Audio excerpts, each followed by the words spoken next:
Livro de 2 Reis, capítulos 11 e 12. Quando Atalia, mãe de Acasias, rei de Judá, soube que seu filho estava morto, começou a exterminar o restante da família real. Mas Jeozeba, filha do rei Jeorão e irmã de Acasias, pegou Joás, o filho ainda pequeno de Acasias, dentre os outros filhos do rei que estavam para ser mortos, e o colocou com sua ama num quarto para escondê-los de Atalia. Assim, a criança não foi morta. Joás ficou escondido no templo do Senhor durante 6 anos, enquanto Atalia governava o país. No 7º ano do reinado de Atalia, o sacerdote Joiada mandou chamar no templo do Senhor os comandantes dos mercenários cários e dos guardas do palácio. Firmou com eles um pacto solene e os fez jurar lealdade ali, no templo do Senhor. Então lhes mostrou o filho do rei. Disse-lhes: vocês devem fazer o seguinte: 1/3 parte dos que entrarem em serviço no sábado ficará de guarda no palácio real. Outra 1/3 parte ficará de guarda na porta de Sur. E a última 1/3 parte ficará na porta atrás dos outros guardas do palácio. Esses 3 grupos vigiarão o palácio. As outras 2 companhias que não estiverem em serviço no sábado guardarão o rei no templo do Senhor. Posicionem-se em volta do rei de armas na mão. Matem qualquer pessoa que tentar romper a defesa. Permaneçam com o rei aonde ele for. Os comandantes fizeram tudo o que o sacerdote Joiada ordenou. Cada um levou seus oficiais ao sacerdote Joiada, tanto os que iam entrar em serviço naquele sábado quanto os que iam sair. O sacerdote lhes forneceu lanças e escudos que haviam pertencido ao rei Davi e que estavam guardados no templo do Senhor. Os guardas do palácio se posicionaram em volta do rei, de armas na mão. Formaram uma fileira desde o lado sul do templo até o lado norte e ao redor do altar. Então Joiada trouxe Joás, o filho do rei, para fora, pôs a coroa em sua cabeça e lhe entregou uma cópia da lei. Depois ungiram Joás e proclamaram o rei, e todos bateram palmas e gritaram: Viva o rei! Quando Atalia ouviu o barulho dos guardas e do povo, foi para o templo do Senhor, onde o povo estava reunido. Ao chegar, viu o rei em pé, no lugar de honra junto à coluna, como era costume durante as coroações. Estava rodeado pelos comandantes e tocadores de trombeta, e gente de toda a terra se alegrava e tocava trombeta. Quando Atalia viu tudo isso, rasgou suas roupas e gritou: Traição! Traição! Então o sacerdote Joiada ordenou aos comandantes encarregados das tropas: levem-na aos soldados que estão na frente do templo e matem qualquer pessoa que a seguir. Pois o sacerdote tinha dito: ela não deve ser morta dentro do templo do Senhor. Eles a prenderam e levaram à porta por onde os cavalos entram no palácio, e ela foi morta ali. Joiada fez uma aliança entre o Senhor, o rei e o povo, estabelecendo que eles seriam o povo do Senhor. Também firmou uma aliança entre o rei e o povo. Todo o povo foi ao templo de Baal e o derrubou. Demoliram os altares, despedaçaram os ídolos e executaram Matã, sacerdote de Baal, em frente aos altares. O sacerdote Joiada pôs guardas no templo do Senhor. Em seguida, os comandantes dos mercenários cários e de todo o povo escoltaram o rei para fora do templo do Senhor. Passaram pela porta da guarda e entraram no palácio, onde o rei se sentou no trono real. Todo o povo do reino se alegrou e a cidade ficou em paz, pois Atalia tinha sido morta no palácio real. Joás tinha 7 anos quando começou a reinar. Joás começou a reinar em Judá no 7º ano do reinado de Jeú, rei de Israel. Reinou em Jerusalém por 40 anos. Sua mãe se chamava Zíbia e era de Berseba. Durante toda a vida, Joá fez o que era certo aos olhos do Senhor, como o sacerdote Joiada orientava.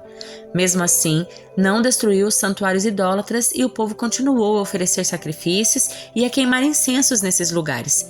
Certo dia, o rei Joás disse aos sacerdotes: juntem toda a prata trazida como oferta sagrada ao templo do Senhor, tanto o imposto do censo e os pagamentos de votos como as ofertas voluntárias.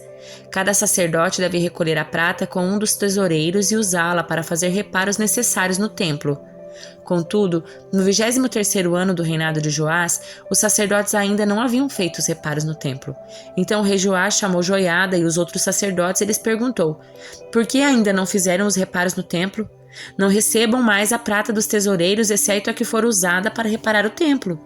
Os sacerdotes concordaram em não aceitar mais a prata do povo e em deixar que os outros assumissem a responsabilidade de fazer os reparos no templo.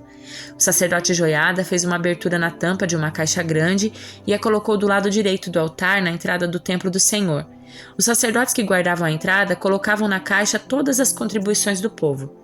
Sempre que a caixa ficava cheia, o secretário da corte e o sumo sacerdote pesavam a prata trazida ao templo do Senhor e a colocavam em sacolas. Entregavam a prata aos supervisores da construção, que a usavam para pagar os homens que trabalhavam no templo do Senhor: os carpinteiros, os construtores, os pedreiros e os cortadores de pedra. Também compravam a madeira e as pedras lavradas necessárias para fazer os reparos no templo do Senhor e pagavam outras despesas relacionadas à reforma do templo.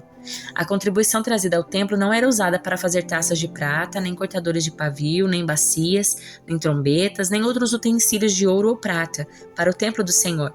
Era entregue aos trabalhadores que a usavam para fazer os reparos no templo. Não se pedia que os supervisores da construção prestassem contas desse valor, pois eram homens de confiança. Mas as contribuições das ofertas pela culpa e das ofertas pelo pecado não eram trazidas ao templo do Senhor.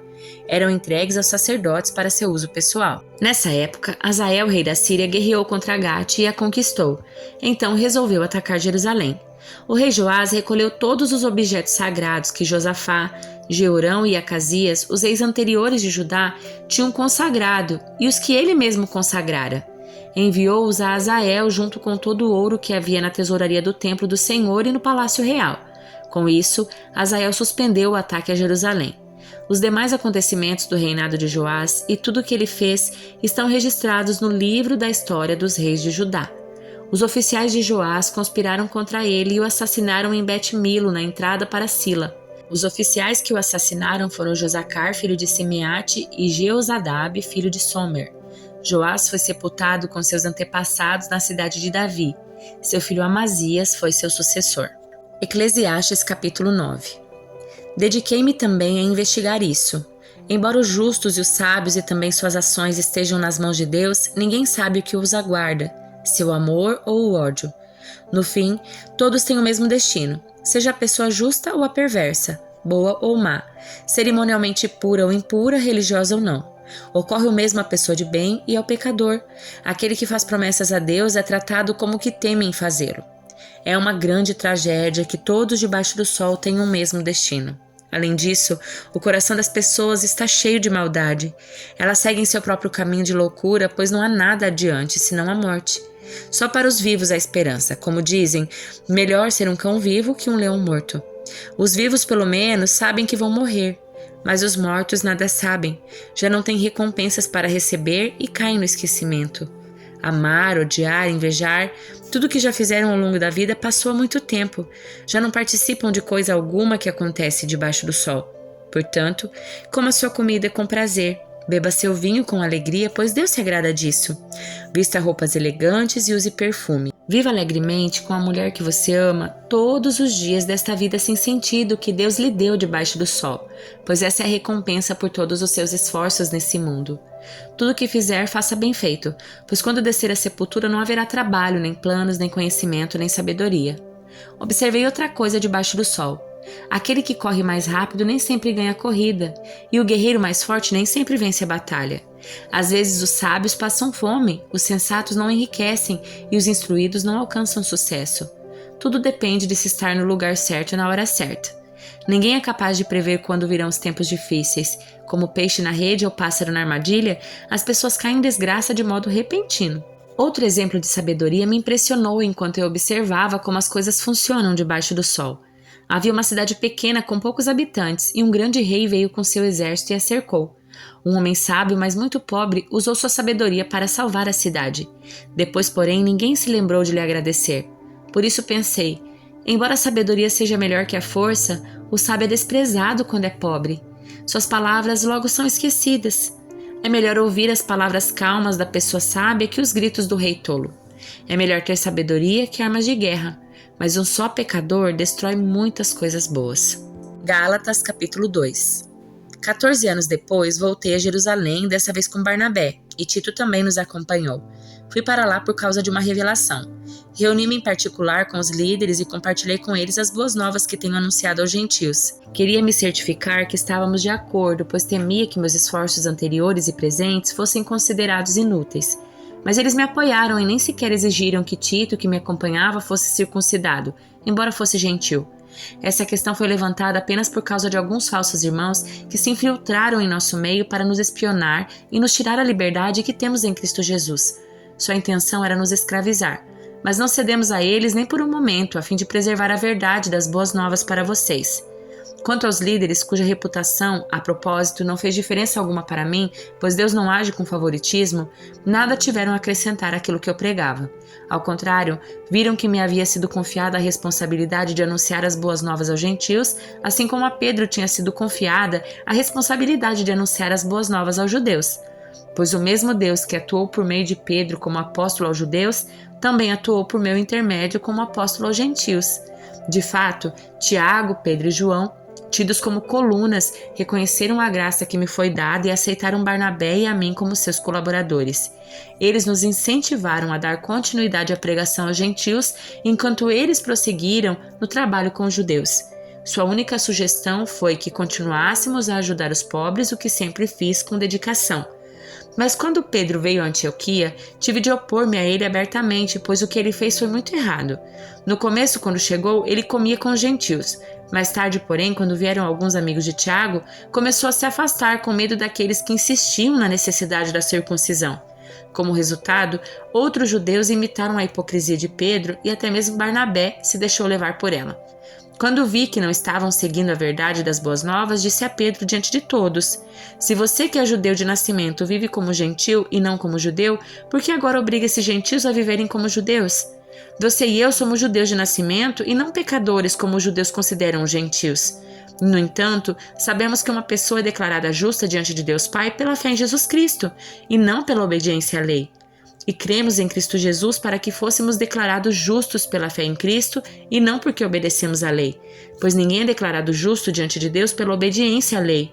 Mas se a busca da justiça por meio de Cristo nos torna culpados de abandonar a lei, isso torna Cristo responsável por nosso pecado? De maneira nenhuma. Se, pois, reconstruo o antigo sistema da lei que já destruí, então faço de mim mesmo transgressor da lei. Pois quando procurei viver por meio da lei, ela me condenou. Portanto, morri para a lei a fim de viver para Deus. Fui crucificado com Cristo. Assim, já não sou eu quem vive, mas Cristo vive em mim. Portanto, vivo nesse corpo terreno pela fé no Filho de Deus, que me amou e se entregou por mim. Não considero a graça de Deus algo sem sentido, pois se a obediência à lei nos tornasse justos diante de Deus, não haveria necessidade alguma de Cristo morrer.